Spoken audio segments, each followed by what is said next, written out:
Hey guys, how you doing? It's Tom. It's September 20th, 2017. Every night before I go to bed, I read the Drudge Report for about an hour.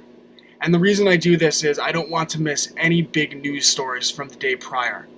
And if you follow the corporate mainstream media, you know that many big news stories that should be headlines for everyone to see are buried deep in small headlines in the corporate mainstream media. And the reason they do this is so that they can say, we covered this story. It's not like we're trying to cover anything up, when in reality, they're reporting news, they're putting a spin on it, and they're burying it in headlines so that most people don't see it. And I came across a story like that yesterday that had to do with fluoride in water. CNN is reporting that fluoride exposure in utero linked to lower IQ in children.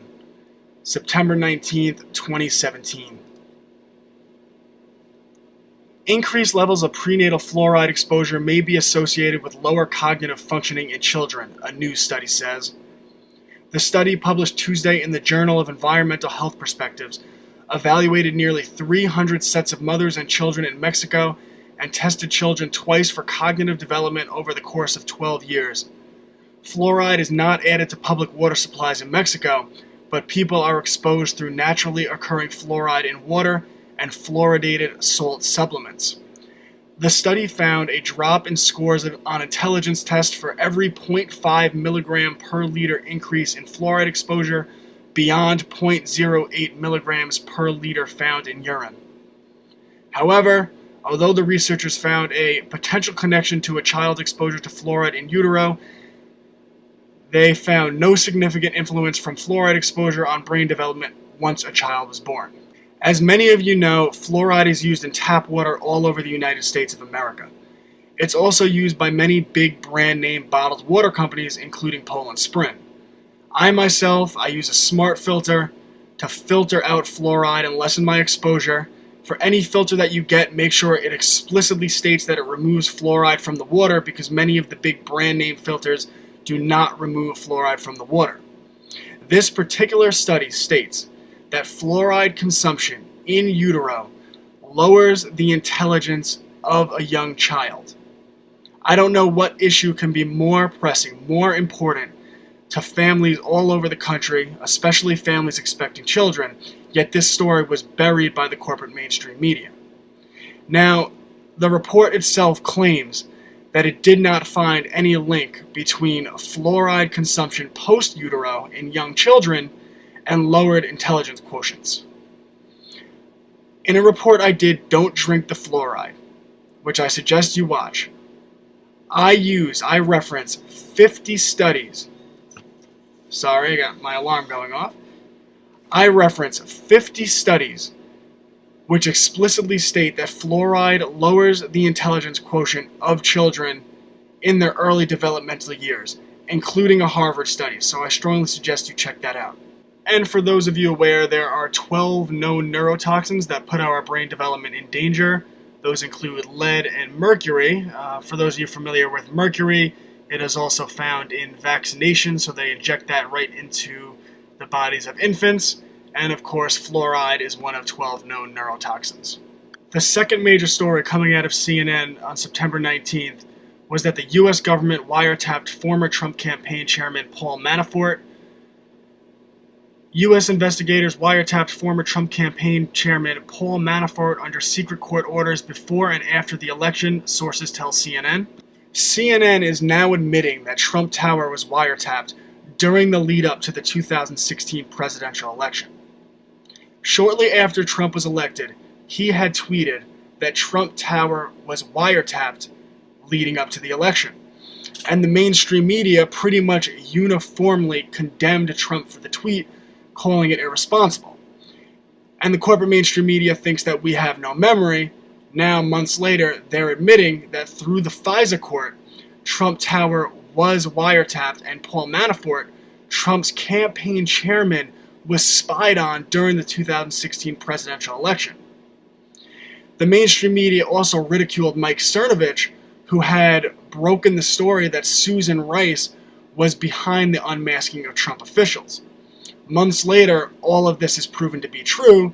The media thinks that we have no memory.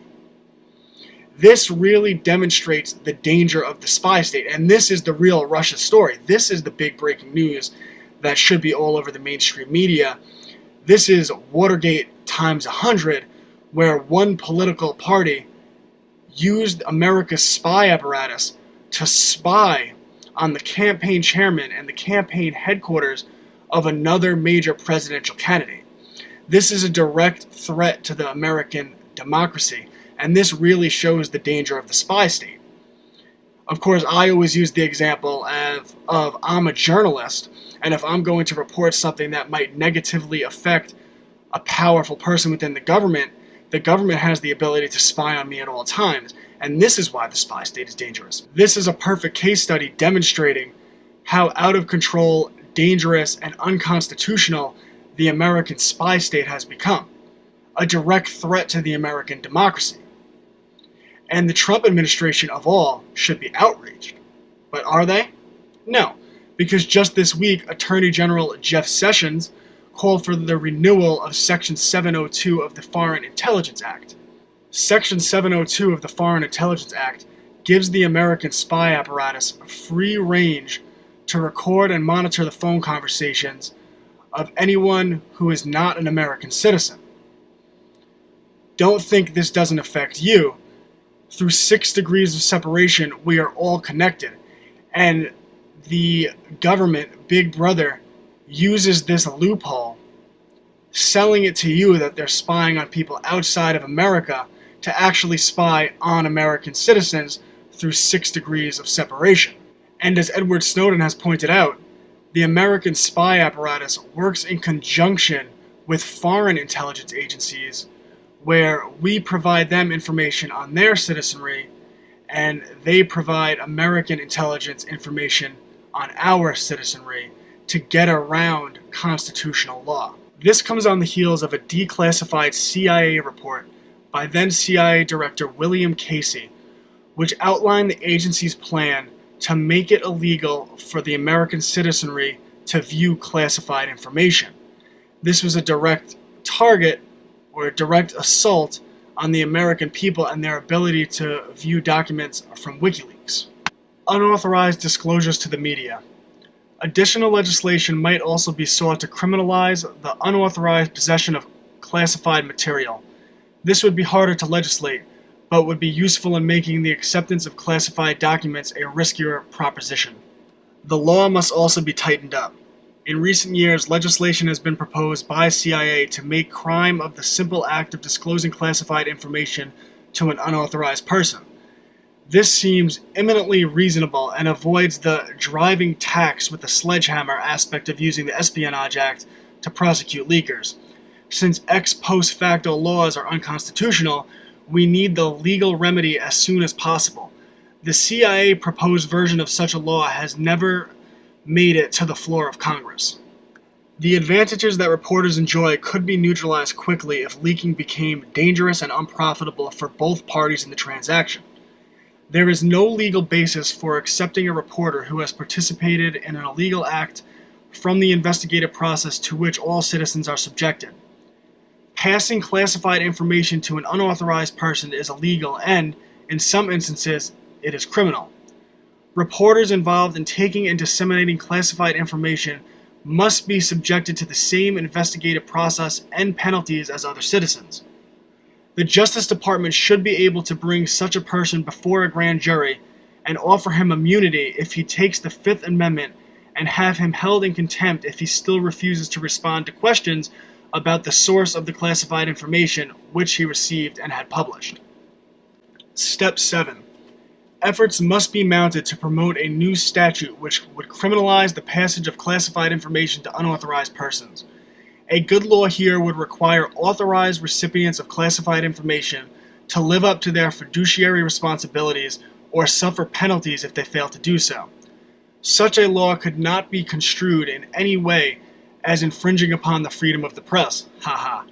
Ideally, it would not require proof that the United States was damaged by the unauthorized disclosure. It would only be necessary to show that the defendant gave classified information to someone not authorized to receive it, like a journalist giving information to the public. This is a direct assault on the First Amendment and freedom of the press. The deep state, the CIA, the political establishment, and the corporate mainstream media, working in conjunction with one another, are obsessed with preventing the American people from having access to true and free information. They're obsessed with this because they understand that the control of information is the ultimate source of their power. Because if the American public is unaware of their criminal activities, of their unconstitutional activities, then the American public won't demand that these activities stop. Information is power. It is why the American education system, if you look back at the Reese Committee, has been under complete assault, a dumbing down of America. I started this report with showing you that there's fluoride in the water, a dumbing down of America. And the rest of this report has been about the control of information. And just yesterday, Julian Assange, the founder of Wikileaks, tweeted in defense of Gab, who is now under the assault of establishment censorship. Julian Assange, anti-censorship Twitter alternative Gab, discovers the dangers of using Australia during the current Western pro-censorship hysteria. For those of you not aware, this is Gab, the new Twitter alternative that does not engage in any censorship whatsoever. As you can imagine, this is a major threat to the political establishment, and Gab received notice that their domain name was under attack, and they had 5 days to find a new domain name carrier, or they would have their product removed from the internet. Everything and anyone who is not controlled by the CIA, the deep state, and the political establishment are under immense threat of censorship. This is because the deep state, the political establishment, the CIA understand that information is power. One way to fight back is to join Gab. Sign up. I'm Tom Anderson on Gab. This brings me to another major story that broke this week. This from the Waking Times. It was also reported on Zero Hedge and many other news outlets. High-ranking CIA agent blows whistle on the deep state and shadow government. In what can only be described as an explosive presentation, former CIA agent Kevin Shipp details extensively how the CIA and the deep state control the American government through unconstitutional means and are not subjected to constitutional checks and balances. He outlines that the CIA forces private contractors and government contractors to sign non-disclosure agreements. And should these contractors speak out against the criminal activities of the deep state, they are subjected to federal prosecution and could go to jail for multiple years. And this prevents government and private contractors from blowing the whistle. And these contractors aren't protected under whistleblower protection acts because the disclosure agreements they sign claim that they're dealing with classified information. Shipp goes on to explain how the CIA has infiltrated Google and controls information on a large scale, including the manipulation of politicians. The presentation is attached in the reference notes below. I strongly recommend you watch it to get a better understanding of how society is manipulated by the deep state. This entire report is taken from news articles that have broken in just the last week. Look how out of control the American spy apparatus has become. Look at what a threat it is to American freedom. And look how it allows the deep state and the CIA and the American intelligence spy apparatus to control the Constitution, to control the government outside of constitutional checks and balances. I'm Tom Anderson, FFR News.